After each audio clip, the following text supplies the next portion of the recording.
There has to be a root cause why somebody's experience as a human is lacking. Why aren't they feeling the best that they could potentially? So identifying those layers that is going deeper beyond what the conventional world told us. Buckle up for the Jennifer Murphy Go Girl Show.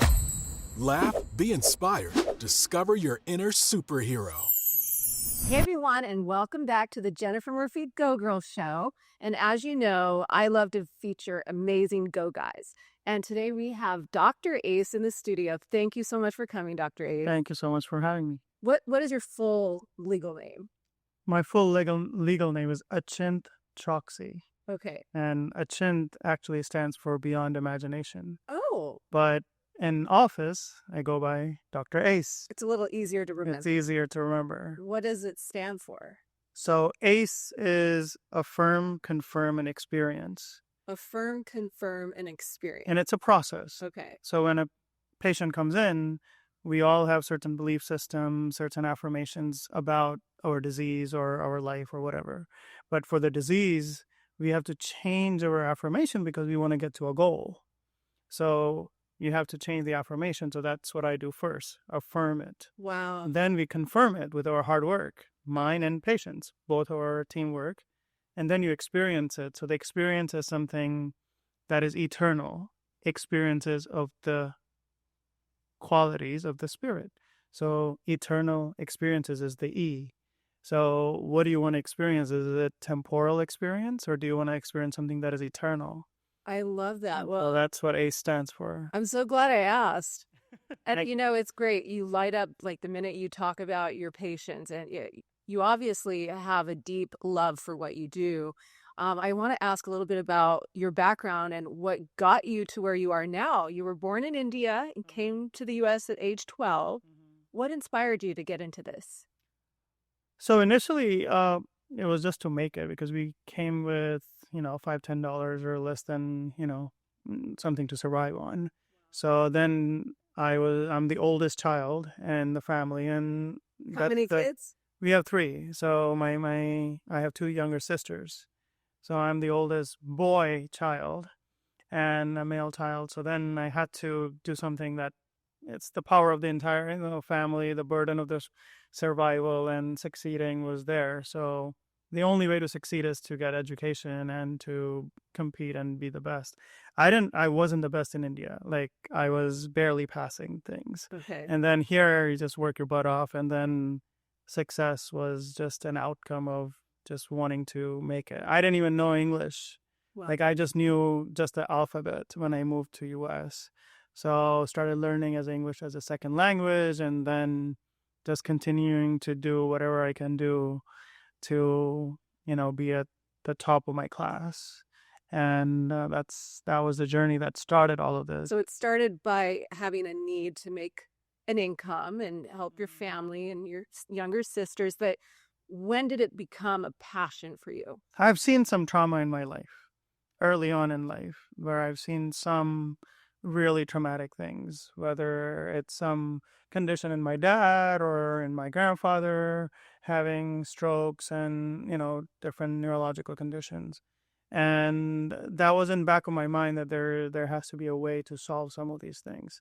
Growing up, my parents gave me all the freedom to do whatever I wanted to. So I got into biology, chemistry, and then moved into pharmacy, got into pharmacy school, then declined because I didn't think that was the right thing to solve a root puzzle. Right.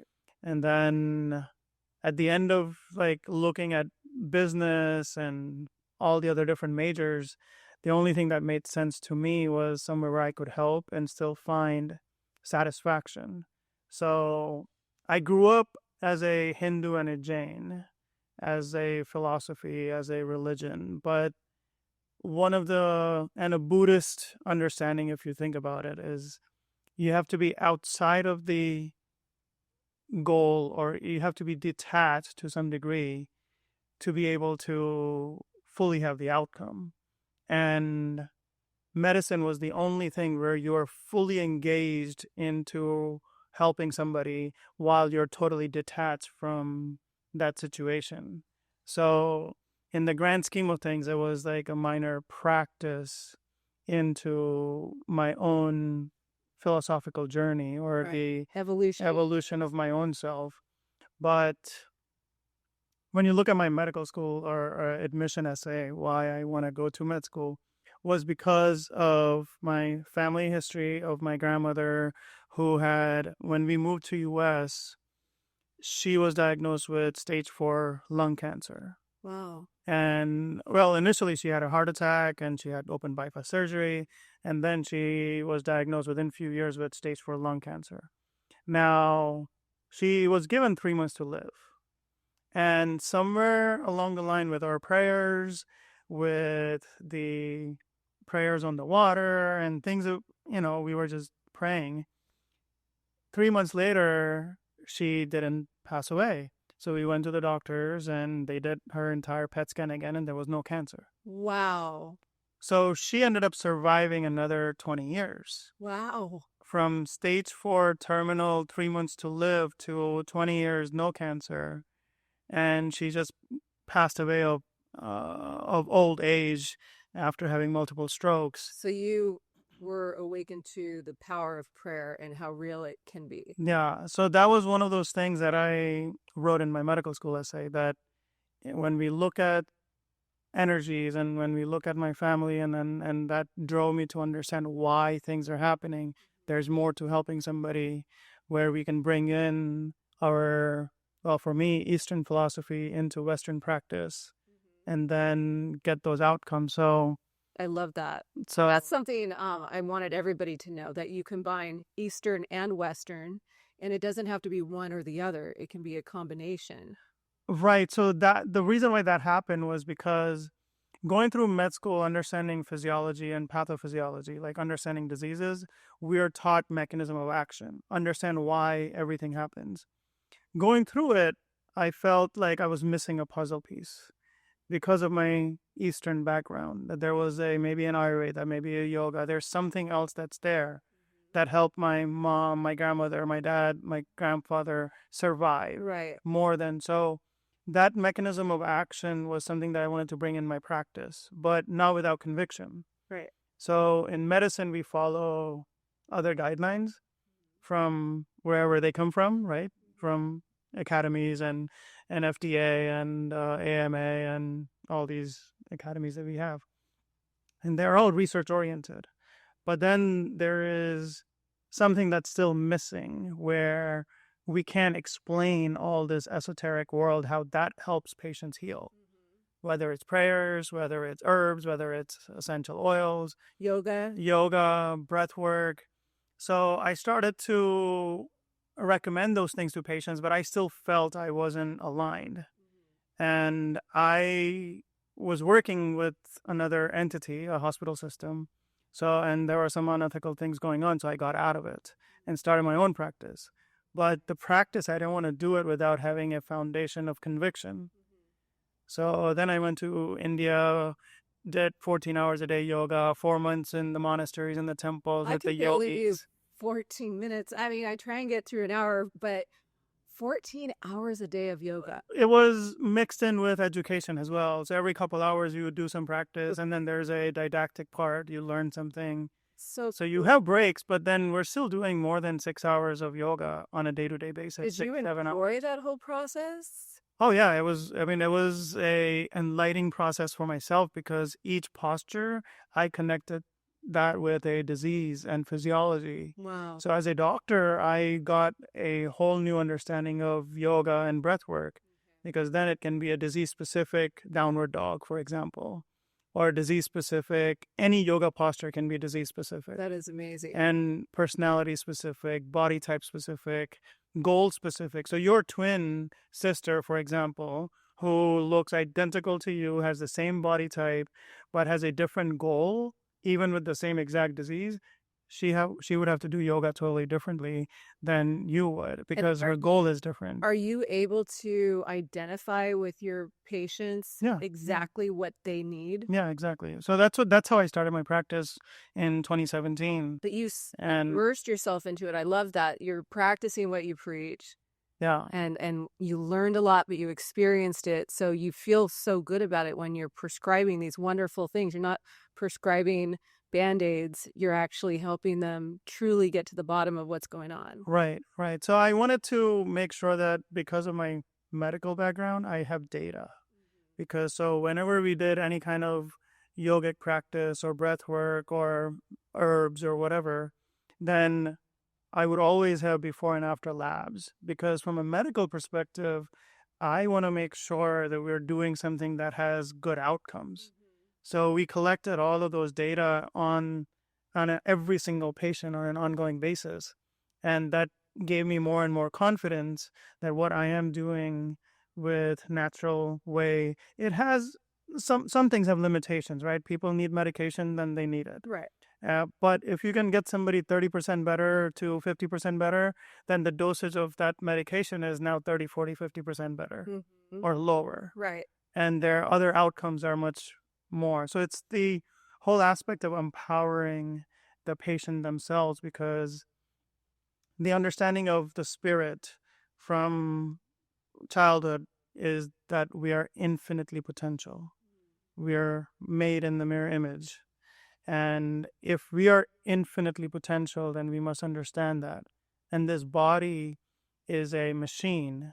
And, one thing is that when we are young, we're not wise. When we are wise, we're not young. So as we become wise, we need our body to catch up as a young body.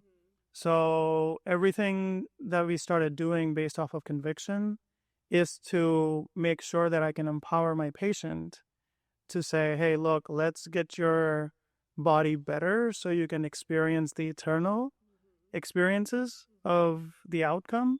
But the reason why you would do it is because then you can share it to the world. Right. Right? Right. So because the point is that we want to emanate through our senses positivity. Right. Whether you're atheist or not, it doesn't matter. If you're not feeling great, it's hard to do that. Exactly. I'm definitely going to need some help from you, because I do suffer with certain chronic pain and like a hip problem, and it makes it hard for me to do activities. And then I'll get kind of into a depressed mode, but I'm supposed to be the superhero of spreading smiles. And I met Mother Teresa when I was 7. And she said, you are beautiful and you have the love of God inside of you, and you can spread joy to a lot of people. And it stuck with me. And for years, I've been working on Go Girl worldwide, and I make my funny YouTube videos. But sometimes if I'm just feeling so crappy, I don't have my own smile. I can't be emanating. I can't be. And then I get even more down. So I have to fix myself and get my own joy back before I can be spreading that joy. Yeah. Yeah. So I have a way of quantifying those things, because I mind is a way we think, but emotions are an outcome of actual biological reactions and chemicals, neurotransmitters and whatnot. But then they're all in our body. Brain is also a machine. So when somebody has different emotional ups and downs, I don't have I don't just say, well, it's in your mind. It's your brain. Like, it's you who has a problem. Like, it's not you who has a problem. You're perfectly normal. You were born normal. But now there's Some electrochemical glitch in your computer. electrochemical ups and downs, right? If you're deficient in serotonin, then you're going to have some emotions.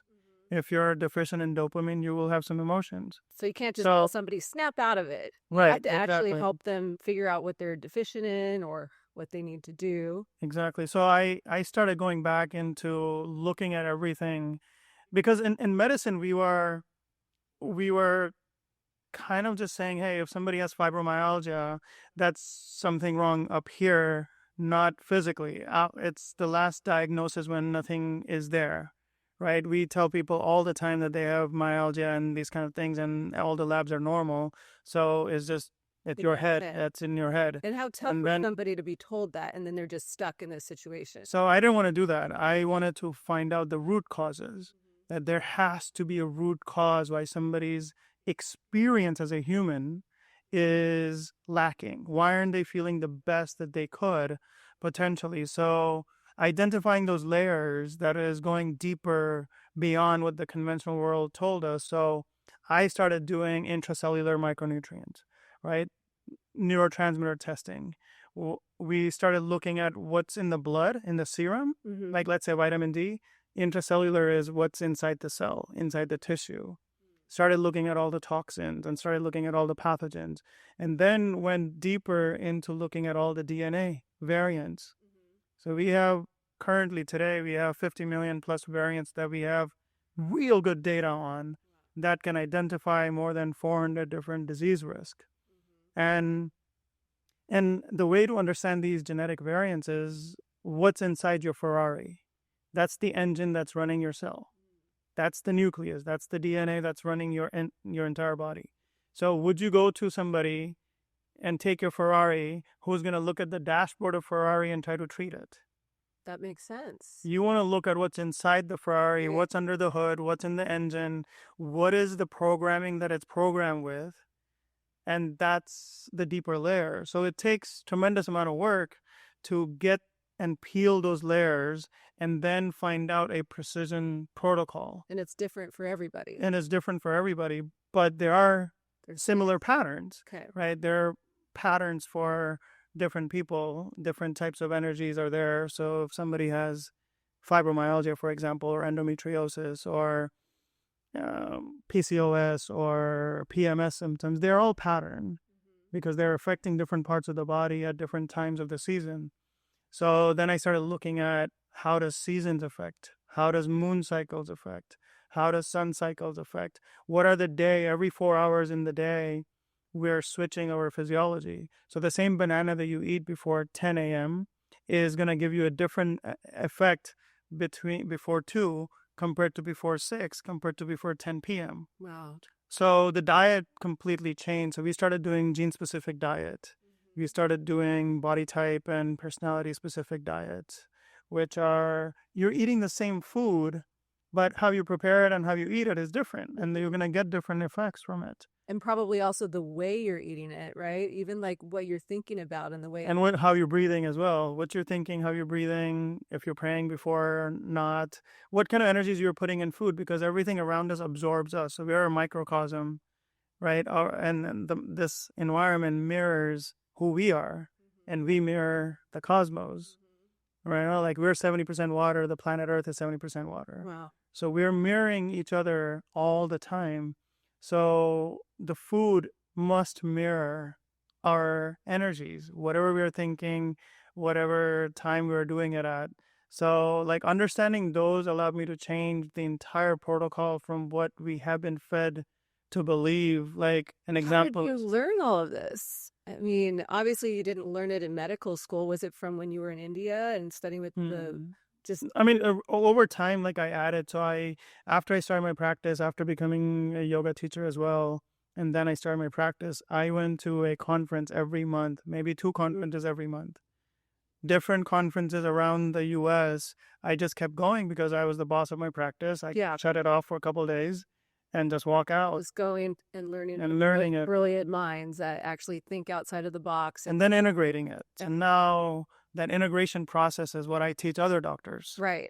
Because you want to change the world, right? You want to help as many people as possible, but there's only one of you. So now you've been helping teach other doctors this whole philosophy. Yeah. So we have an epigenetic certification course as well. And I've gone to, I think 4 or 5 maybe conferences where I've taught other doctors anywhere from 300-400 to 3,000-4,000.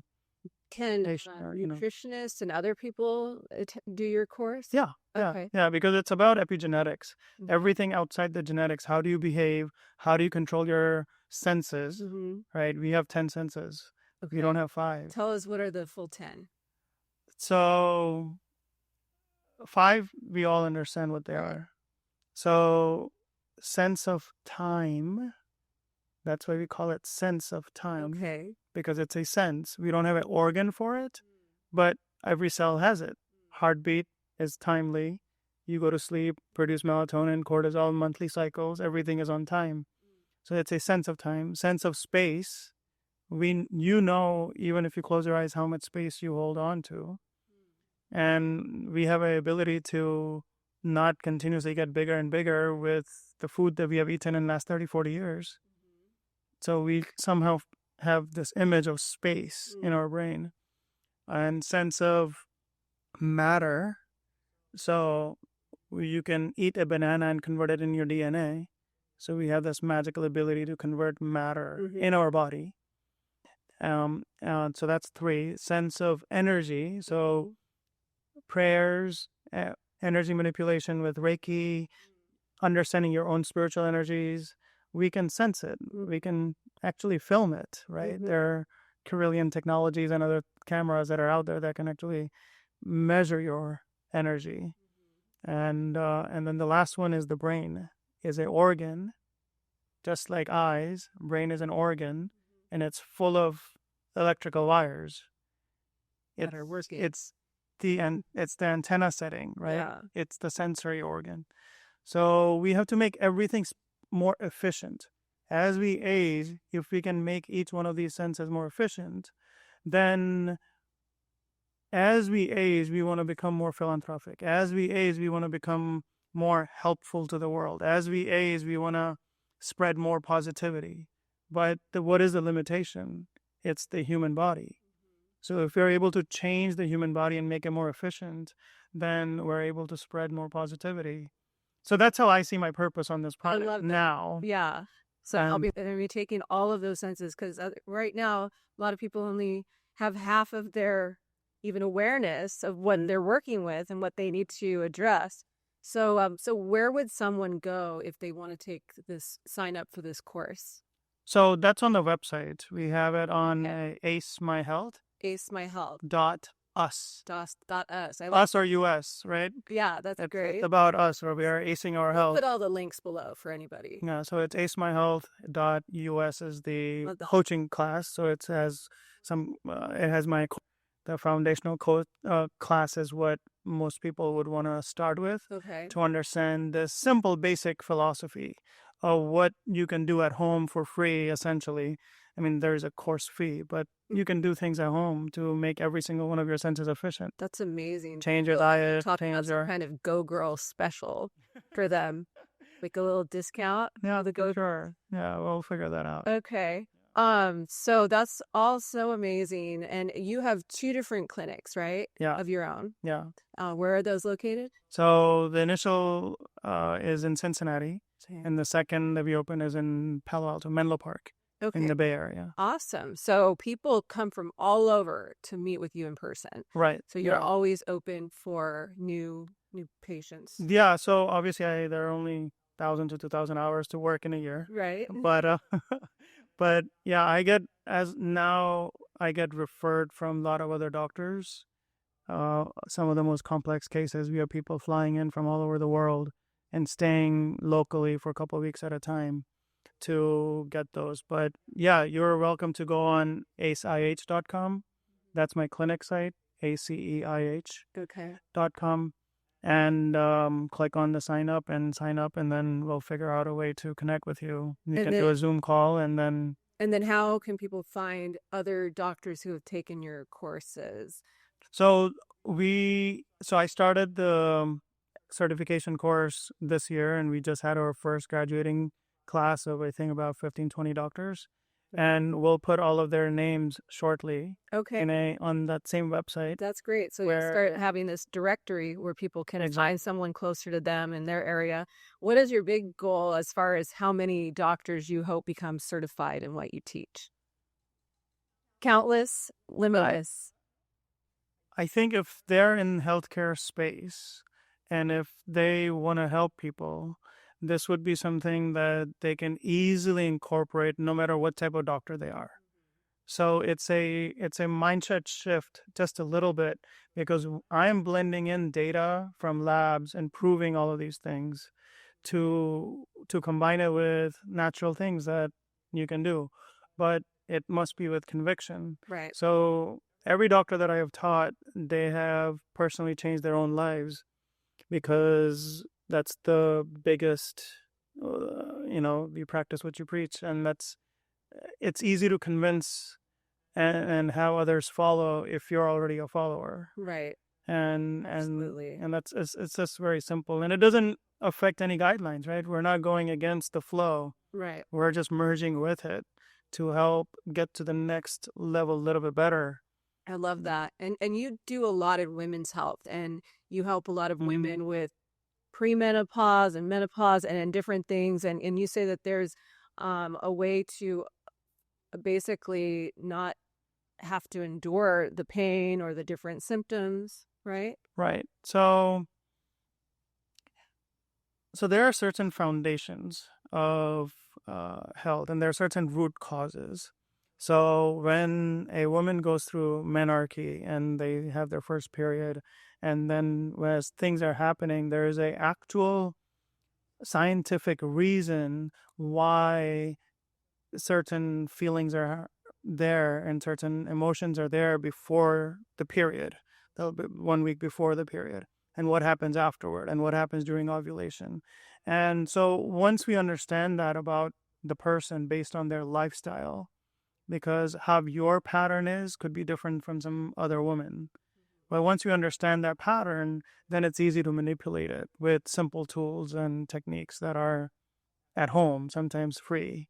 So it's easy to change it. And then as we go through life, after 30 and after 40, our HPA axis, hypothalamus to adrenal to ovarian axis with thyroid, thymus, pineal, pituitary, they are changing a little bit. So at what stage the person is, I assess those through labs and through other markers, understand what type of oxidative stress that they have, what genetics that they're given. And then again, it's easy to change just a tad bit to match and remove those symptoms. And then when we go through menopause, we are going into a world where it's a rebirth, right? Every woman goes through that rebirthing process where what they were dependent on that cycle, now the cycle is not there. So where do we get that extra source of energy from? The hormones, the progesterone, the estrogen. What can we so many times if we are there prepared for it, the body becomes more efficient. It reroutes that job from the ovary to the adrenal gland or to the liver. Wow. And to your lymph system. So lymphocytes are also responsible for producing certain hormones and neurotransmitters. And that's a whole new science. So this is about neuroendopsychiatry, where we are and neuroendopsychiatry, where we are understanding how lymphocytes play a role in neurotransmitters and how lymphocytes play a role in hormones. And most people associate lymphocytes with immune system. We're not thinking about neurology or endocrinology with immune system, Right. immunology. But those are things that we understand. We evaluate them. I look at those labs, immunoglobulins, and then once I get a handle on it, then it's somewhat easy to change some symptoms. And sometimes it's easy to reverse completely. Sometimes we can get patients 50, 60% better. And if we don't, then obviously we have other conventional medicines that we can use. So it's the aspect of where the person is, what they want, what they need, and where they have been, because everything is about habit and a pattern. You're a go girl, entrepreneur, and you're doing all these amazing things. Well, your body's used to having certain level of neurotransmitters and hormones, while your twin sister may not be. So then when we get into menopause, where you're looking at, then those levels have to be matched again by your other body parts in a way. Okay. And your body has to be readjusted. And that's nowadays with the amount of precision testing that we have. We can look at your genes, we can look at the quality of your genes, we can identify the age of every single organ, we can look at the telomeres, biological age. So each one of those organs can be put back in number of years, and then you're just asking yourself to anti-age, and then that's easy. Love that. Yeah. Wow. I mean, those are a lot of big words. I got to admit, some of them, kind of go over my head, but you're very good at giving analogies and anecdotes to help people understand these very complex things, but very important things. Yeah. Do you want to know a couple foundations? Like there are many, but I'll share a couple of them with you guys. The first foundation is the communication disorder. So we are living in a medium of water ourselves. You and I are communicating in the medium of air. When I was drinking water. Yeah. So if the air was dense, the sound wouldn't travel. Same thing with our water. If our water is murky, then the cell-to-cell communication isn't going to happen. Okay. So we have to fix our communication media. 70% of our body. Or water, right? So then the water has to be structured. It has to be, we have to do many things. And I teach those things in the class, but those are simple things that if we do it, then you're able to fix the water. The water has the redox potential. So those redox potential allows different molecules, allow the electrons to communicate better. And you have a certain water that you use. Yeah, there's a company that also produces these redox molecules, so that we can drink it. I mean, it's not hydration water; it's the signaling water that allows the signals to happen better. Okay. You still need the hydration water, but the signaling is one part of it, and then fixing the organ deficiencies as we age, as we go through our rebirth and menopause, and on a monthly basis, we need our hormonal system to be more efficient because it's a machine. Right. So it can withstand the extremes of life, for example.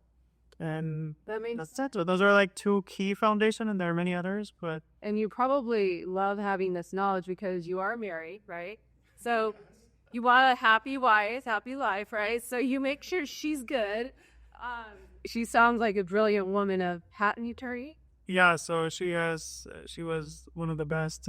She has triple engineering degree from Stanford, and then got into patent law and took the bar exam for that. And what's her name?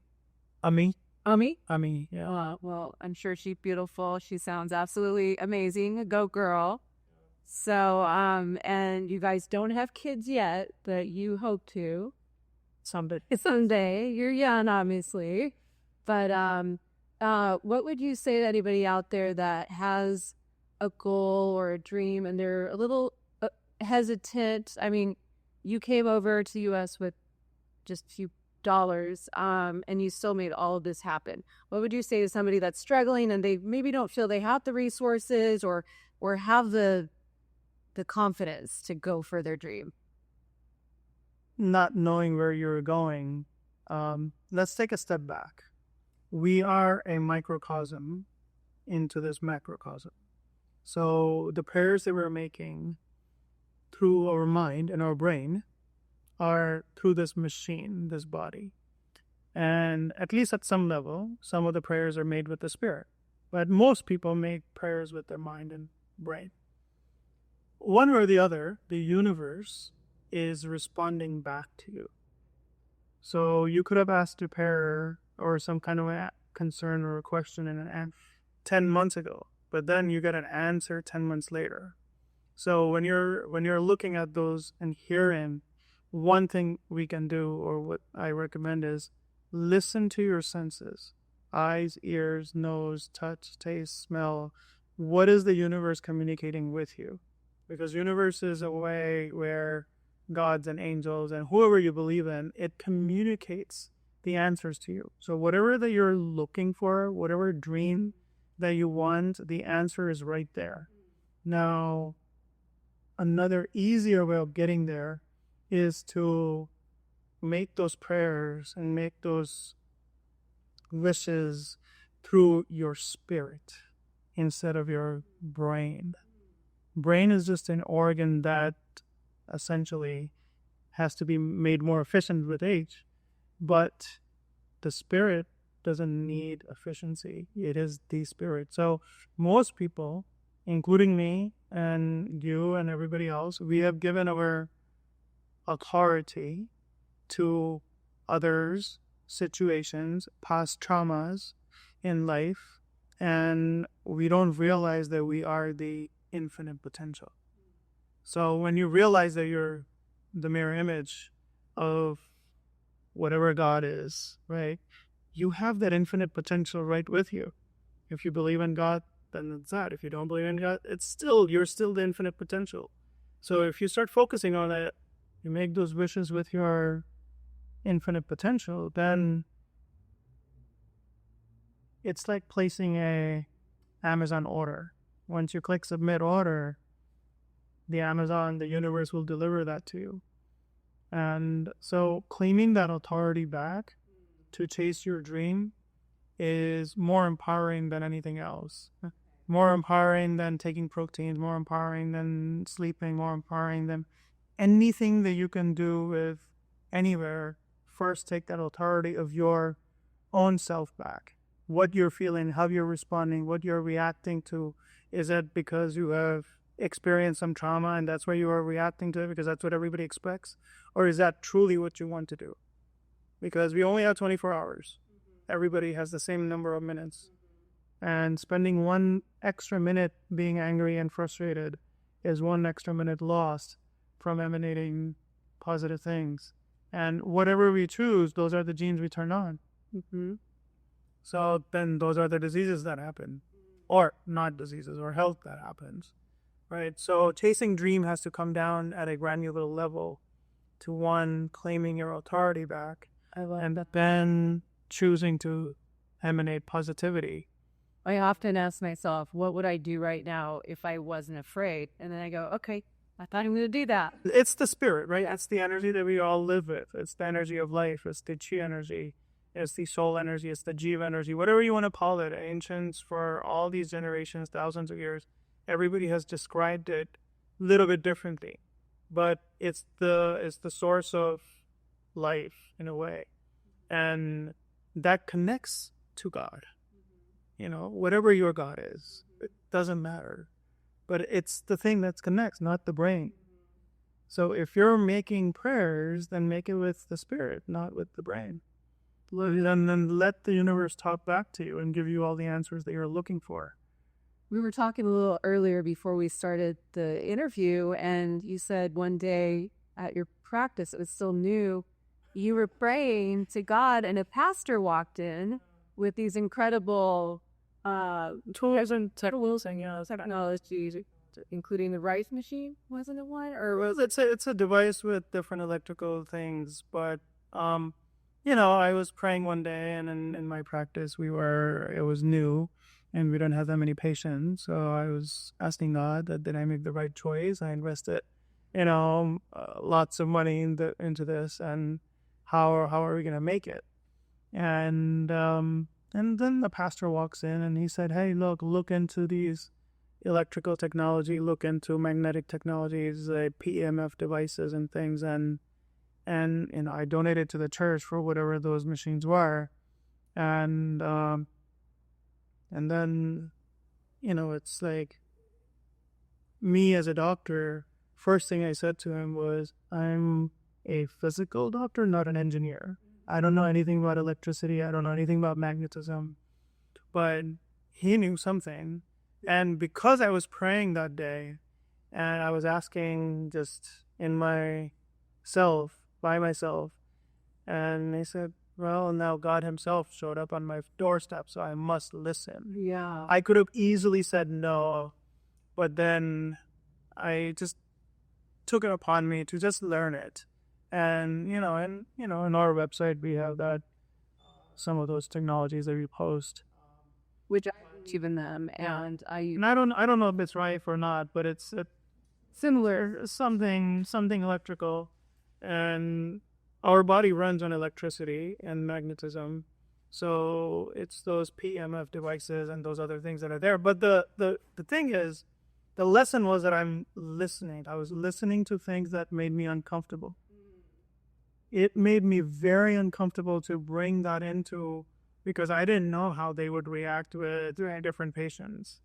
And I've learned a lot by using those things to realize what we can do with the different devices like that. And there are many of them. There are hundreds of them in the industry right now. And you can go find them. But listening to the universe was that key. And being okay with feeling uncomfortable. Right. allowing yourself to go through that. And then it just opened up a whole new world of knowledge for you that you've now added as another layer to what you do. So It's been a constant thing for the last 8 years. Just continue. Every 2 or 3 months, there is something that I bring in that makes me uncomfortable. So we have gone through a total shift and a change in our practice over the last course of 8, 9 years.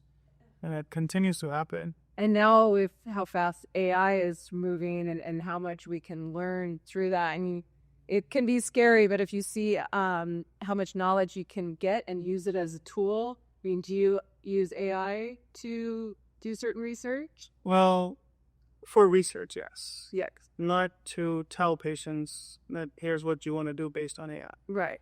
Because medical practice is based off of pattern recognition, and any business, anything in life is all about recognizing patterns first. And I think, maybe Tony Robbins, I think, said that recently somewhere, where the greatest skill that somebody could have is pattern recognition and how to change and then how to create those patterns. Mm-hmm. Right. So everything does have everything that lives, that survives, has a pattern. And in some sense, that's what I do, right? I recognize patterns, and then I manipulate them, and then we recreate different patterns. So there's a whole psychological decoding aspect. So I've been trained into some of that world as well, where every disease has a certain emotions attached to it. Like,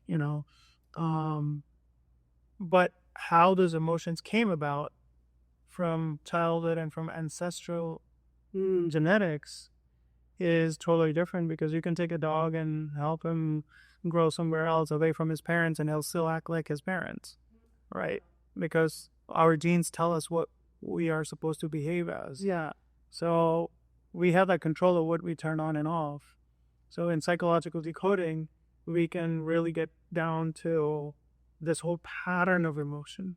It's the domino of what has happened. What's happening right now. If something is happening in your body, it's not because of what you're thinking right now. It is because of the domino that has fallen. So then we have to undo those things. And then it changes it. Wow. And I'm doing those things on myself.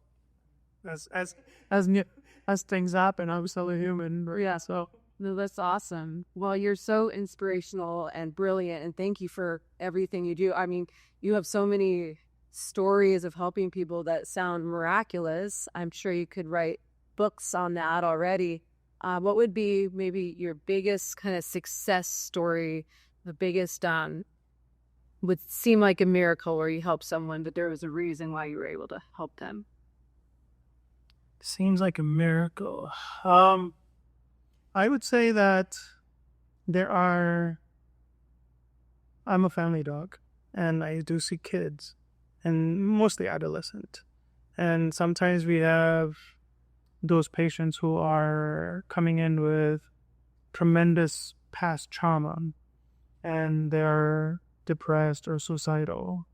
And to be able to change their life completely, and it takes, a year, 6 months, 9 months, but to be able to help them take the burden off of themselves. And the words that sometimes I have said is that it's not you, it's your genes. And those kids that start crying because they thought the fault was theirs. It wasn't because of maybe low vitamin A or vitamin D or because of some genetic. They thought it was there. And then as we keep getting those wins, these kids have become completely normal to becoming a straight A student, to be, going in the last 6-7 years. I've seen people completely change to be able to go to a university and completely forget their old traumas, where they came from. We have another girl recently that is going through that as well. That's a profound journey. She would be sick for months on in bed, and about 6-9 months later, and weekly working on her, essentially. It takes a lot of effort, but slow wins every single day, and then we're proving it with the labs that she's doing better. So now she's acting like a normal 12-year-old who has sleepovers and goes out and participates in plays, and That's got to be so rewarding for you. yeah. And then so I think my purpose is that those kind of stories drive me. We have 95-year-olds who, or 80-year-old now, who is doing an Ironman. Now we have a 65-year-old who has won 65 Ironman. No, 65-year-old guy who has won 84 or more Ironman triathlon consecutively. Wow. Like, can say without losing. He's like the Jordan of Ironman, and he had one bronze and a couple silvers, but he's still winning. It's awesome. And so those are stories that fuel, because I like to solve a puzzle, and now we're doing it for different age groups: metabolic disease age, performance for athletics. Well, good job on everything you do and all of these success stories. And you have so much ahead of you. It sounds like you're just going to keep pushing yourself and learning even more. Although I don't know how you retain all of this, but it's like you said, little wins every day, right? Even for you. So I love your socks, by the way. They're so awesome. I'm Go Girl, the superhero of spreading smiles. So, and I usually asked, what is one of your superhero powers? That I know you have a bazillion, but what would be your biggest superhero power that you have? People tell me that I simplify things. Yes. And I mean, I think that I'm able to connect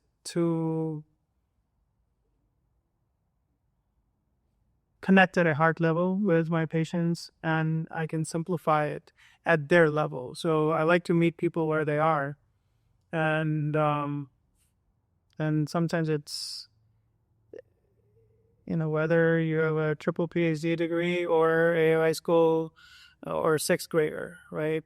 When To be able to make that real connection. Simplify it for them to understand it at their level. I think that's been one of the superpowers, I guess. You get a high five. I do love it. Well, so I'm so glad our mutual friend Tony connected us. We had the phone call originally, and I couldn't wait for you to fly in and do this interview. And Tony's a great super connector as well. I've met him through my friend Lindsay Rose, who's a brain cancer survivor. So it's, there's a lot of beauty in the world, a lot of beautiful people and intention out there. What would be one last thing you want to share with all of our listeners before we wrap up the interview? Wow. So, I would say that my purpose is to help make everything more efficient in our body. And from a medical perspective, that's my lane. And as we become more efficient, I would want all of us to have the patience to get there so that we can emanate more positivity. That's the world that I aspire to create, where we have the patience while we are changing so that we can continue to express positivity. And if we do it with our heart, then I think all of those things will easily happen. And it's a teamwork where everybody wins, and based on convictions. So that's what I want. I want all of us to work together. I want us to somehow share our gifts and have that mind where we are infinitely potential. Let's do it. Let's do it, all you gals and guys out there listening. Let's do it. One day at a time, one step at a time. Be patient, but with that conviction. And let's all make the world a better place. So, all right. Well, thank you, Dr. A's. Thank you. I appreciate it. Yes. Thank you, guys. Tune in next time for the Jennifer Murphy Go Girl Show. You won't want to miss it.